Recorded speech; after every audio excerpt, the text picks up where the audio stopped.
అలాగే ఈ సభకి పోలీస్ వ్యవస్థ మీకు తెలుసు, మనం ఎంత నలిగిపోయామో.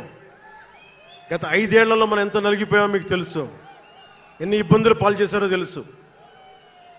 ఆ రోజు నుంచి కూడా ఈ రోజుకి వరకు నాకు పోలీస్ శాఖ అంటే చాలా గౌరవం. ఎందుకంటే పోలీస్ శాఖకి స్వయం నిర్ణయాలు చేసే హక్కు ఉండదు, డ్యూటీయే ఉంటుంది. బ్రిటిష్ వాళ్ళు పరిపాలించినప్పుడు పోలీస్ కూడా బ్రిటిష్ అధీనంలో పనిచేశారు తప్ప వాళ్ళకి ఇవ్వబడ్డ డ్యూటీ చేశారు. భగత్ సింగ్ని కొట్టమంటే కొట్టారు, జైల్లో పెట్టమంటే పెట్టారు, గాంధీ గారిని లాక్కెళ్ళిపోమంటే లాక్కెళ్ళిపోయారు. వాళ్ళు చేయకపోతే అది డ్యూటీకి విరుద్ధం అవుతుంది, చేయక తప్పదు. మరి అదే పోలీస్ ఆ రోజున వచ్చారు. స్వాతంత్రం వచ్చిన తర్వాత మిలిటరీ కూడా అంతే.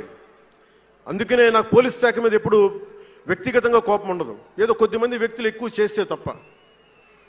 అలాగా ఈ రోజున చాలా గొప్పగా నిలబడ్డ, సహకరించిన పోలీస్ అధిపతి డీజీపీ గారికి, కాకినాడ జిల్లా ఎస్పీ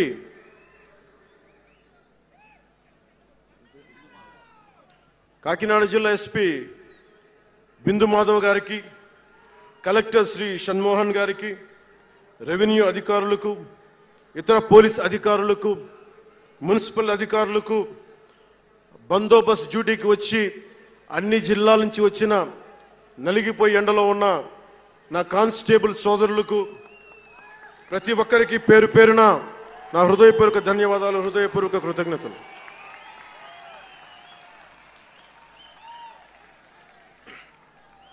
నా ఇష్టం, నా కోరిక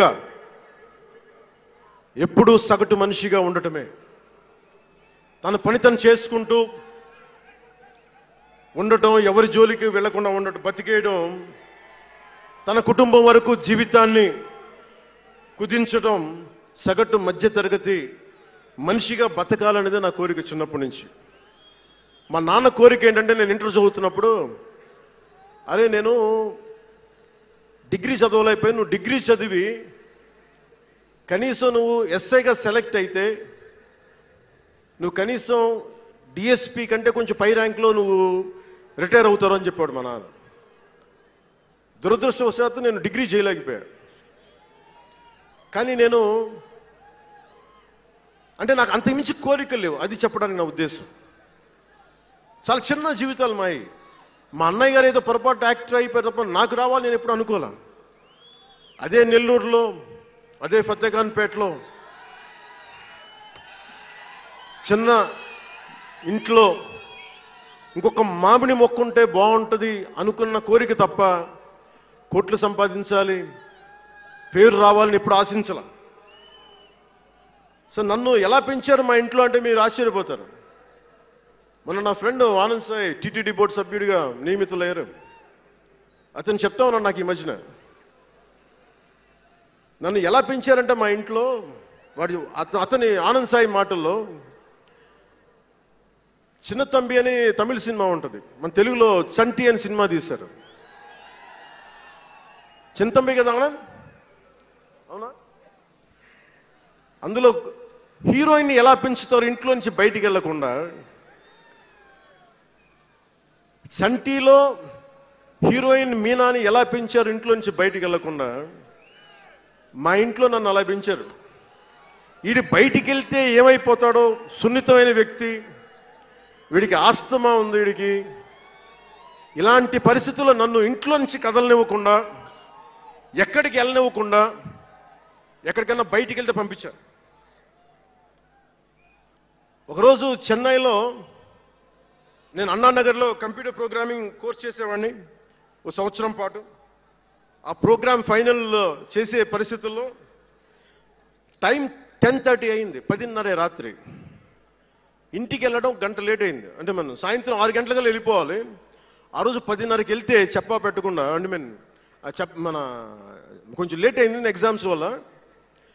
ఇంటికి వెళ్ళేటప్పటికి ఎలా ఉంది అంటే, ఇంట్లో ఆడపిల్ల వెళ్ళిపోతే ఇల్లు ఎలా ఉంటుందో, 10:30కి నేను ఇంటికి వెళ్తే మా అన్నయ్య షూటింగ్ నుంచి క్యాన్సిల్ చేసుకుని వచ్చేస్తా ఉన్నారు.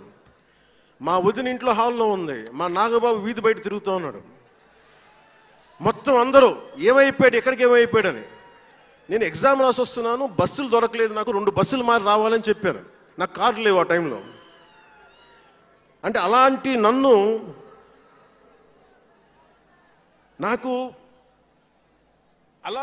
పెంచారు. నన్ను మా నాగబాబు గారు ఇక్కడే ఉన్నారు, అడగండి, ఆ రోజు గుర్తుండి ఉంటుంది ఆయనకి.